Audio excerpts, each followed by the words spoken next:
Bienvenue dans l'onglet sommaire des emprunts. L'onglet sommaire des emprunts, peut sembler un peu complexe, mais il est beaucoup plus simple qu'avant.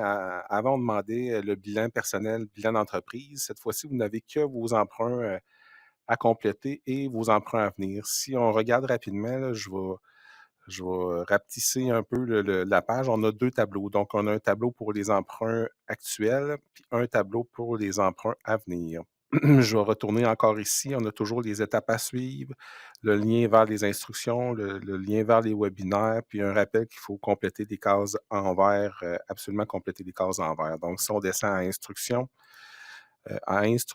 vous avez beaucoup de lectures à faire, mais ça vaut la peine, là. On explique un peu les informations qui sont demandées pour chacune des colonnes.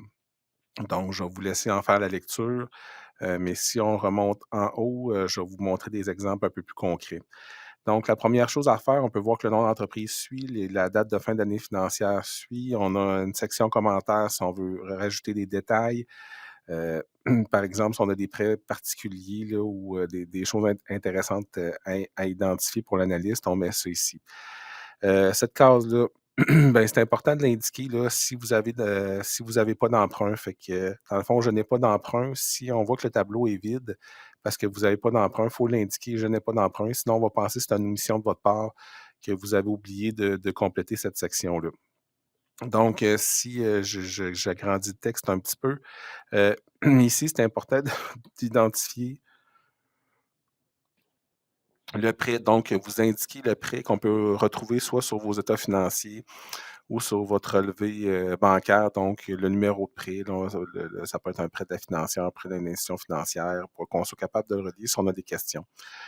C'est important d'indiquer à quoi servit le prêt. Donc, dans cet exemple-là, j'ai mis une consolidation, donc un ancien prêt de terre sur lequel on aurait ajouté des dettes de fonds de roulement là, liées au démarrage. D'indiquer le montant, donc le solde d'emprunt du prêt au début de l'année financière, de votre année financière. Donc, dans ce cas-là, on a 47 000. Le taux d'intérêt qui est à 3,25. Ici, la durée de l'emprunt restant, donc c'est ça, c'est qu'il reste 186 mois, donc on indique 186 mois. Automatiquement, bien, les calculs capital-intérêt sont indiqués dans la page. Ces montants-là vont être reportés pour les calculs plus loin dans le budget.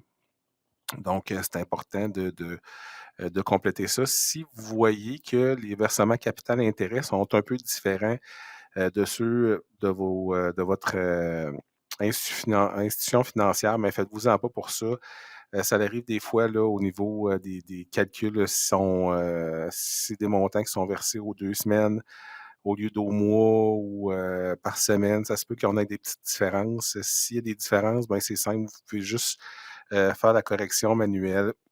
puis, puis c'est correct là, de le modifier. Puis si vous n'êtes pas sûr, vous voulez revenir, ben, on clique en bas, on remonte comme ça et la formule se remet en place. Là, donc, comme je dis, on complète toujours les cases en vert, mais en blanc, si vous voyez qu'il y a des grosses différences, ben, vous ne vous gênez pas pour les modifier. Vous pouvez l'ajouter aussi dans le commentaire. Si on descend un petit peu plus bas, au niveau des nouveaux emprunts, encore une fois, si votre projet ne demande pas d'emprunt, ben, vous l'indiquez, je n'ai pas besoin d'emprunt pour réaliser mon projet. Donc, on voit que c'est vide, ce n'est pas une omission. On prend le temps d'indiquer les numéros de prêt, à quoi vont servir les prêts, dans le fond, en fonction de vos besoins pour votre projet, dans le lien de votre gabarit de plan d'affaires. Toujours important d'indiquer la date de départ, donc la date de signature de votre financement, le montant de départ, les taux d'intérêt, encore une fois, la durée d'emprunt en mois. Puis comme vous voyez, ben, on a des prêts qui commencent en 2025. Donc, la première année financière en 2024, on n'a rien. Ça pourrait arriver, par exemple, qu'on a un prêt qui commence en 2026. Donc, on indique 2026. Puis, vous voyez que les calculs se font encore automatiquement.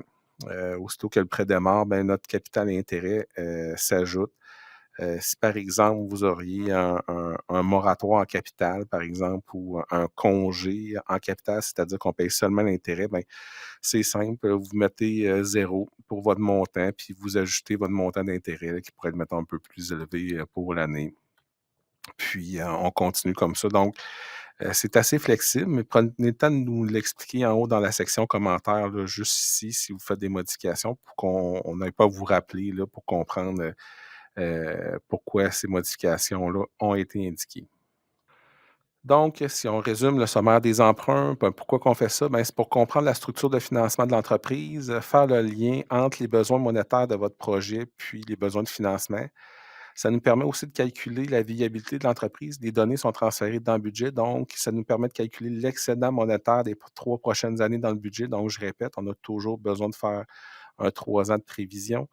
Puis ça prend compte des emprunts actuels d'entreprise, puis ça prend aussi compte, des emprunts futurs. Merci.